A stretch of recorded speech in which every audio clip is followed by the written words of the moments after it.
పవన్ వ్యాఖ్యలపై మండిపడ్డారు పేర్ని నాని. పవన్ కళ్యాణ్ చిక్కడు దొరకడు అని విమర్శించారు. చంద్రబాబుకి ఏదైనా సమస్య వస్తే మాత్రం బయటకొచ్చి మాట్లాడతారని విమర్శించారు పేర్ని నాని.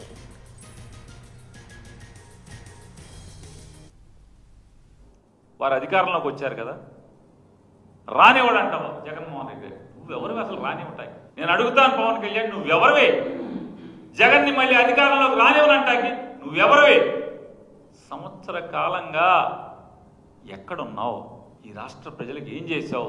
ఆర్తులకి దీనులకి వాళ్ళు అల్లాడుతుంటే నీ రాక్షస ప్రభుత్వం, నీ నరకాసుర ప్రభుత్వం దుర్మార్గాలు చేస్తుంటే ఎక్కడున్నావు?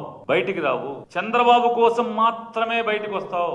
ఆయన మీరు 2019లో కూడా చెప్పారు ఇట్లాగే, జగన్ రాడు, రానివ్వను, ఇది నా శాసనం. సినిమా డైలాగ్ కదా, తమరేగా మాట్లాడి వచ్చిందా రాలేదా? అంతిమంగా ఈ రాష్ట్ర ప్రజలు మాత్రమే న్యాయ నిర్ణేతలు.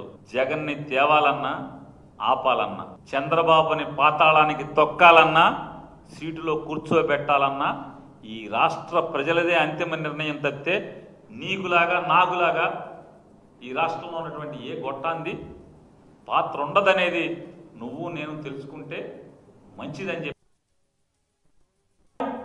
చెప్పాడంటే మాత్రం పట్టేసుకుంటారంట. నాకు అర్థం కాదు, ఇదేం పోలీసింగ్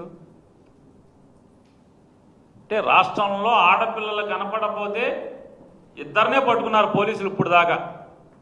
ఆ ఇద్దరు కూడా పవన్ కళ్యాణ్ గారు చెప్పారని పట్టుకున్నారంట. ఇదేం పోయే కాలం అని అడుగుతున్నాను.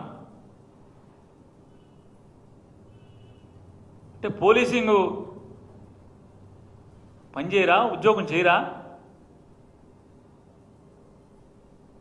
పోనీ అందరం పవన్ కళ్యాణ్ దగ్గరికి వెళ్దాం, కనపడిన ఆడపిల్లలందరూ మా అమ్మాయి తప్పిపోయిందని చెప్తాకంటే అతనేమో షూటింగ్లో ఉంటాడు, ఇక్కడ ఉండడు,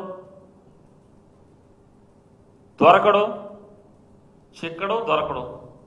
ఓ సినిమా తీయాలి ఇక, చిక్కడు దొరకడు. చంద్రబాబుకి ఎప్పుడున్నా మాత్రం రాజకీయంగా ఆపద వస్తే మాత్రం పరిగెత్తుకొస్తారు.